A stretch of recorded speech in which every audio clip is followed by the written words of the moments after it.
Kita sama-sama tahu lah, kalau Mas Pram punya hubungan baik sama siapa aja. Dia punya hubungan baik sama hampir semua politisi di negara kita. Dan dia paling gak suka cari musuh. Tapi yang perlu lo semua notice nih, Mas Pram yang selalu berbuat baik itu bukan berarti dia gak pernah dihianatin.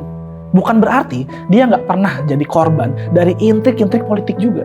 Mungkin cerita yang paling monohok adalah waktu Mas Pram dihianatin sama Pak Jokowi. Ini sih mestinya jelek banget ya. Dugaan gue sih, Mas Pram pasti sampai gak habis pikir lah.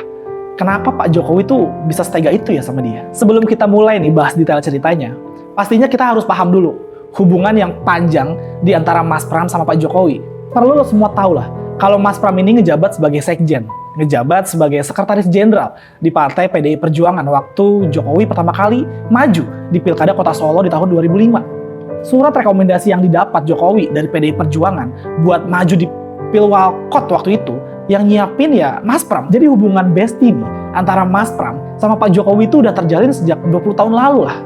Terus hubungan di antara Mas Pram sama Pak Jokowi itu makin intens waktu Mas Pram diangkat jadi Menteri Sekretaris Kabinet di tahun 2015. Antara tahun 2015 sampai tahun 2024, hubungan Mas Pram sama Pak Jokowi itu close friend banget bro. Soalnya nih, Mas Pram ini kan yang administrasiin kerja Jokowi di kabinet.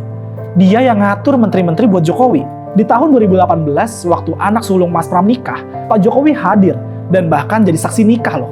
Nah, sampai sini udah pada bisa lah ngegambarin ya gimana kedekatan dan saling percayanya antara Mas Pram sama Pak Jokowi. Gua lanjut ya.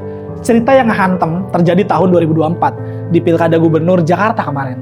Kita semua tahu, finally Mas Pram diusung sama PDI Perjuangan buat maju di Pilgub Jakarta. Tadinya sih Jokowi nggak ikutan cawe-cawe di ajang Pilgub Jakarta ini. Kayaknya sih, karena kedekatan Mas Pram sama hubungan baik mereka. Jokowi juga nggak keberatan kok sama Mas Pram maju dan bertarung di Pilgub Jakarta. Tapi nih, belakangan ini nih, setelah Jokowi pensiun dan hasil survei Mas Pram tuh udah nyalip Ridwan Kamil dan dia bisa menang satu putaran, kondisinya tiba-tiba berubah 180 derajat.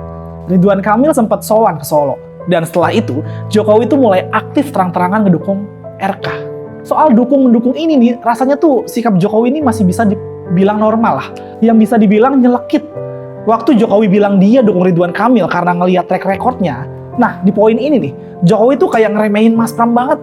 Soalnya kalau alasannya track record, harusnya Jokowi tuh paham kalau track recordnya Mas Pram itu jauh lebih mentereng, lebih matang lah dibandingin Ridwan Kamil. Dan soal leadership, Mas Pram tuh udah pernah jadi wakil rakyat di DPR. Dan dia pernah jadi menteri selama 9 tahun loh. Sementara pengalaman Ridwan Kamil sejauh ini cuma di tingkat lokal aja.